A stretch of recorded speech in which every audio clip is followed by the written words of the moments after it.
Salut, moi c'est Christophe Dubois. Salut, moi c'est Mathieu Dizien-Chevier. Et aujourd'hui, on va vous faire une galette. Besançon Booster de bonheur. C'est parti. Go!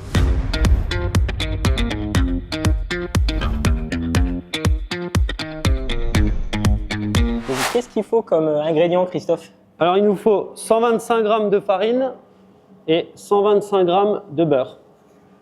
Mais tu n'aurais pas oublié un ingrédient? Bonjour monsieur. Ah, Vivien! Des bassins fermiers. Tout à fait. Vous savez ce que je vous amène? La spiruline? Exactement. Donc là, on va commencer la recette avec Christophe qui va nous faire un beurre manié. Donc c'est un mélange de farine et de beurre pour créer le feuilletage. Donc qui est un feuilletage inversé. Donc là, pour le beurre manié, on commence déjà par bien faire fondre notre beurre. L'objectif, c'est d'avoir un beurre qui est pommade. Donc là, avec les mains, on vient bien le presser, ça va réchauffer le beurre, ça va le faire fondre. Et une fois que notre beurre est à la bonne température, on va pouvoir ajouter la farine.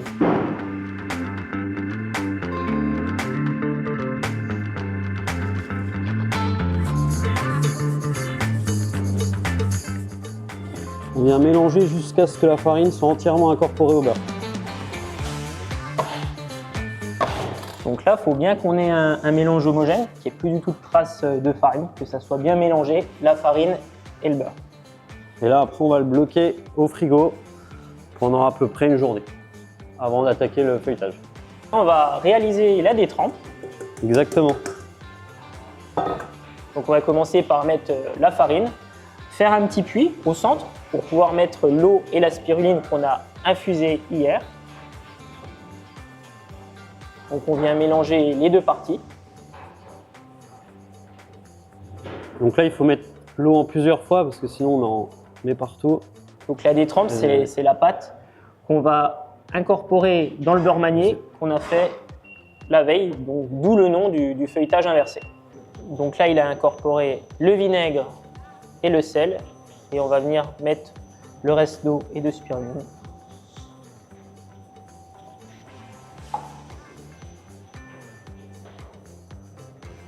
Donc là, on va pouvoir mettre le beurre. Donc là, on met le beurre une fois que la pâte est plus ou moins homogène, c'est-à-dire bien mélangée. Le beurre qui a déjà été un petit peu ramolli auparavant pour qu'il puisse se mélanger plus facilement avec notre pâte. Du coup, Vivien, comment ça se fait que la pâte est passée du vert au bleu en ajoutant la spiruline dedans? En fait, si tu veux, quand tu as mis ta spiruline dans l'eau, que tu l'as laissé infuser, tu extrais la phycocyanine. La phycocyanine, c'est un antioxydant puissant et c'est vraiment un gage de qualité de ta spiruline parce que plus elle va décolorer en bleu, plus c'est que tu as vraiment une spiruline de qualité. Donc là, on voit notre pâte, elle est bien homogène, elle est bien pétrie, elle colle plus autour. Donc là, on va pouvoir la laisser reposer jusqu'à demain matin. Donc une fois que nos deux préparations ont reposé la nuit, on va pouvoir attaquer le premier tourage. Donc là, le beurre manié, la détrempe, je les ai abaissés de forme rectangle le lendemain matin, juste avant de commencer le tourage. Donc là, on va réaliser un feuilletage inversé. Donc pourquoi il est inversé? C'est parce qu'à la place d'un feuilletage classique, on va mettre le beurre à l'extérieur du pâton. Alors que dans un feuilletage classique, on mettrait le beurre à l'intérieur.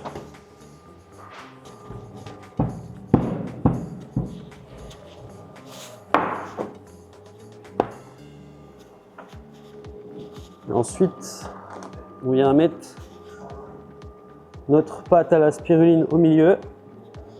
Et là, on vient replier de chaque côté.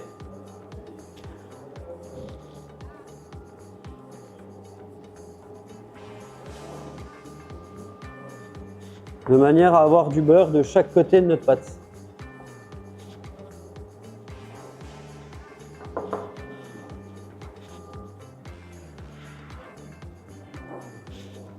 Donc là, une fois que notre détrempe a été bien mise dans notre beurre, eh bien, on va venir l'abaisser.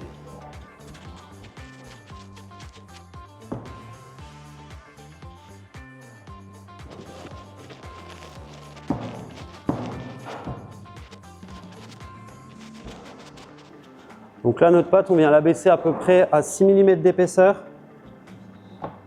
On vient la plier en deux pour faire un pli.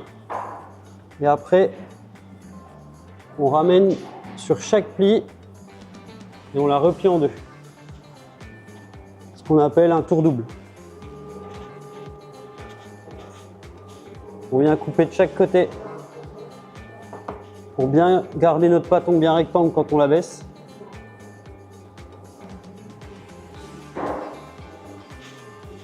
Voilà, et là, cette opération, on va la réaliser 3 fois.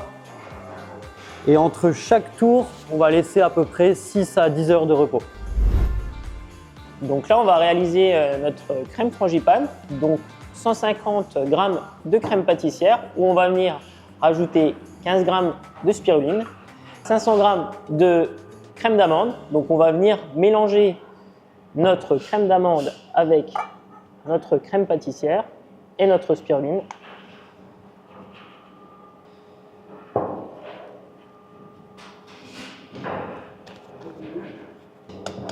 Il faut avoir un mélange bien homogène. Donc on va venir prendre une poche.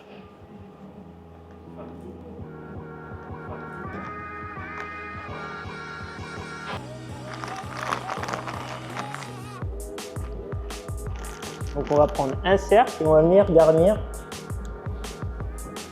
notre crème frangipane.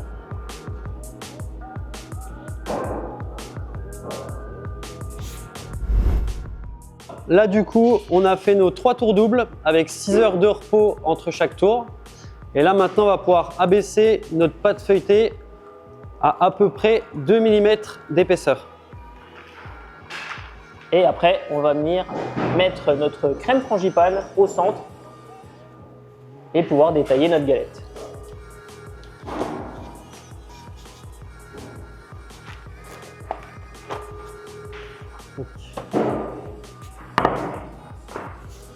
Donc là, pareil, on utilise toujours un peu de farine pour pas que ça colle ni au rouleau ni autour.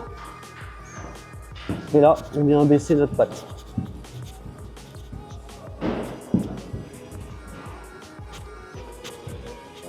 Donc là, il faut abaisser notre pâte pour que le feuilletage soit bien collé, les feuillets soient bien collés les uns aux autres et qu'on n'ait pas une épaisseur trop grosse de feuilletage à la cuisson.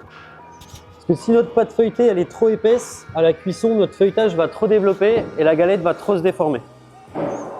Donc là, on est à la bonne épaisseur, environ 2 mm. On va juste bloquer notre pâte pendant environ 10 minutes au congélateur avant de venir mettre notre crème frangipane au milieu. Alors, là, notre pâte elle a reposé au congélateur pendant 15 minutes. Notre crème frangipane, pareil, a été mise au congélateur. Donc je vais prendre ma pâte qui a été abaissée à 2 mm. Je vais la plier en deux et la couper en deux. Et ensuite, on va venir mettre notre crème frangipane sur une des deux parties.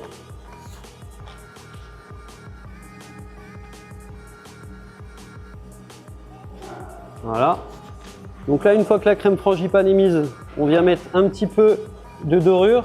Donc la recette de la dorure, c'est juste de l'œuf battu avec une pincée de sel. Voilà, je mets de la dorure tout autour. Et après, je viens basculer mon deuxième morceau de pâte par-dessus le premier.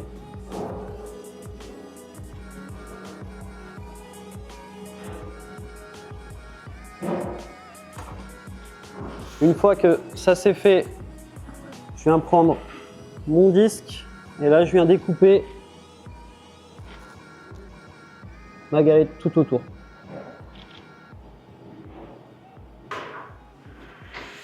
Tac. Donc là, une fois que notre galette a été détaillée, on vient la retourner sur notre plaque. Si possible, une plaque micro-perforée. Donc là, je viens repérer à peu près le centre. Je viens faire une petite cheminée. Et après, à l'aide d'un cercle, je vais venir faire des marques tout autour de ma galette. Pour avoir une belle décoration et avoir un bel effet feuilleté sur le dessus de la galette. Donc là, on va enfourner pendant à peu près 1 heure à 190 degrés. Donc ça, c'est un four à sol, c'est un four professionnel. mais ça marche exactement pareil que chez vous. Donc une fois la galette sortie du four, on va venir faire le décor. Donc on va mettre un cercle au milieu. On a mis un film dessus pour protéger, du sucre glace. Et là, on essaye d'en mettre de manière bien homogène tout autour.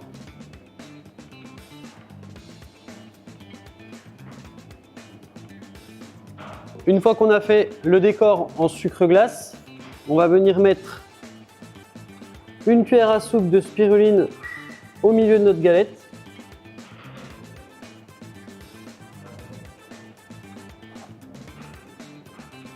Et ensuite, on vient apposer le petit pochoir Besançon Booster de bonheur.